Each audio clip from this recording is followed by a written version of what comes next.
Good everyone. I hope you guys have an amazing day. So what I'll do today, I will talk about a unit test framework. Now, obviously, you guys all know, right, why unit test framework is important. Now, especially if you're working on an enterprise org, right? Okay, even if you know, let me explain you why again, so that for those people who might think, why do I need a unit test framework? Or I do have a test I do know how to write a test class, right? Why do I need another framework? So think about a scenario, right? When you're working on an enterprise org, yeah, you might be working with different teams, right?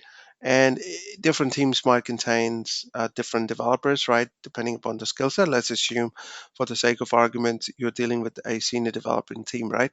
The development team could be someone who migrated from C Sharp, or could be somebody migrated from Java or C++, right? And they might have a different ways to write a unit test.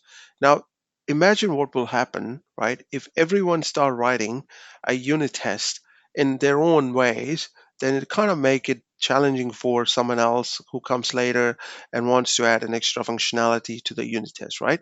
If that person is not used to that style of writing or style of or that standard. That's why the unit test comes very handy. Now, the unit test, there are different unit test frameworks comes very handy. Now, unit test frameworks, there are many out there. You have Financial Force Lib, which is very popular, but the thing with that is very bulky, right? It comes with a lot of other stuff, right? I have nothing against Financial Force. I like Financial Force Lib. I have used this for testing, writing test uh, patterns, and I enjoyed it, right? And but that being said, right, today I just wanted to talk about a new framework which is called Apex MRE. It is from Salesforce. Now, this is an interesting framework, right? Because uh, okay, let's look at some of the help documentation so I can cover why I say it's interesting. First of all, it is a tested. It's built using Apex API, so which is pretty stable. It's a tested library, so Salesforce built on top of it, which is great. Now, what they're saying, they built this from they built this framework keeping Mockito, Jest and Chai.js and Sign.js, right? I know Jest very well, right? Because I use React.js, even I've used Vue.js. I never heard about the Chai.js, like Chai like a tea, right? like I and Sign.js, right? I have no idea what is that, right? And the reason why I say this framework is interesting because it is the you need it depends on the concept of dependency injection principle and inversion of control, right? These are the two things you need to know very well if you wanted to use this framework. What that will do, it will help you to write a better Apex code, right? If you are looking for a lightweight unit test framework where you can use your um, Apex object-oriented skills, then you will definitely enjoy this framework, right? And it's an open source. You have a luxury to customize it, add more functionality, do whatever you want once it's in your org, right? Obviously, you can deploy it using here, which is very cool, or you can use copy this one, right? And you can use it very simple. So I'll show you some of the examples because one of the good thing about this framework, Salesforce has given you a lot of examples. So I'll walk you through each different example so it will become more clear, right? Now, you have few things you need to do. Obviously, you need to mock this the class which you wanted to test, and then you can create a stub, and then you can spy on. Spying on is like you want to. It's like I'm not saying you're going to become a spy agent, but you are going to spy on a class method. And if that class method is used elsewhere, the spy will know, okay, that method has been used. So you can use that to check your assertion. So just to make sure that, that method has been called. So which is a pretty interesting, in my opinion. Okay, so and you have a lot of other stuff. You can go through it, and I'll be showing you more code. So that's the thing. Obviously, it's a unit test framework, and what is unit test framework without code, right? And you can read about some of the mocking stuff as well. Okay, let's start with the first one. So what we have here, right? We have a bakery class. So let me show you the main class, right? So obviously you must be thinking, um, what the heck this guy talking about, right? So we have a bakery class, right? It's the main class. And in that we have a delivery service, which is a variable. And you can see the constructor of the bakery is accepting that delivery service uh, variable, sorry, delivery service param um, as a uh, yeah, to the constructor, right? Now, when you look at the delivery service, must be there somewhere. I have opened so many windows. So delivery service interface, it contains the uh, plain delivery um, method with the pasta as your params, right? Now, what is a pasta class, right? It's a, sorry, not pasta. I don't know why I'm talking about pasta. Pastry, sorry. Seems like I'm hungry for pasta. Anyways, so this is a pastry class, very simple, right? You have variable, you have a methods, right?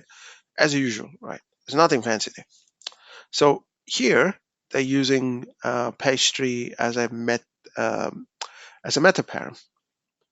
Now, if you go and look at order confirmation, which is another class, they use the pastry and delivery date as a two variables. Yeah, nothing fancy there, right? Now, when you come to the bakery class, right, you have a constructor, then you have a method which has of a type order confirmation, right? Here you're creating an order, instance of the order confirmation, then you are calling this delivery service dot plain delivery. So yeah, and you're returning an order where you're assigning the pastry instance to the order.pastry, and then you're also assigning the delivery date using the delivery service. Now, what exactly we are trying to do with this unit test, right? What we're trying to achieve is to find out if this method has been called. That's all we're trying to do, right? Because obviously you're going to create an instance of the bakery and you're going to order a pastry. When you order a pastry, just wanted to make sure that whether you have the order has got a delivery date, right? And that delivery date functionality in this case is being delivered using delivery service dot plain delivery. Yeah. Now, how the stub works here, right? First, you create type um, a type of mock, and this is a mock type, and then you do a for type, and then do delivery service dot class, which is the class you wanted to test, and then you're spying it on the method because obviously, like I said, we wanted to make sure, we wanted to find out whether a delivery service panel delivery method has been called. So the way to find out, you need to spy on that method, right? So you're spying there. And then bakery, this is where the dependency injection comes into equation. So you're creating an instance and then you're passing a delivery service, this mock stub. Yeah. So you're passing a, what's that called? The delivery service. Yeah. And then you're ordering pastries and kind of stuff, right? Now, once you order the pastry, all you're trying to do, has my method being called, right? So that's all you're trying to do here. So, right, that's pretty good, right? Now, you can also do a lot of other stuff, right? You can see if an exception, if you wanted to test your exception, you can do that. So if you go to the throw, um, these things, right? The three lines of code that pretty much remains the same, right? Obviously, you create a mock, then you're going to spy on a method, then you're going to create an instance, then you're going to do whatever you want it to do, right? So that makes it very simple. And then you're throwing an exception. And once you throw an exception, it comes obviously into the catch, right? Then you're asserting it. Usually, there are different scenarios where when you wanted to test this one, but I in my experience, right, I haven't seen much scenario where you have to catch an exception, but it's a good idea, right? I mean, so, and you can go through this recipes, classes, and you have a lot of mocking methods we can use it, right? And you can see the return. If you wanted to test the return, right, you can test the return option as well.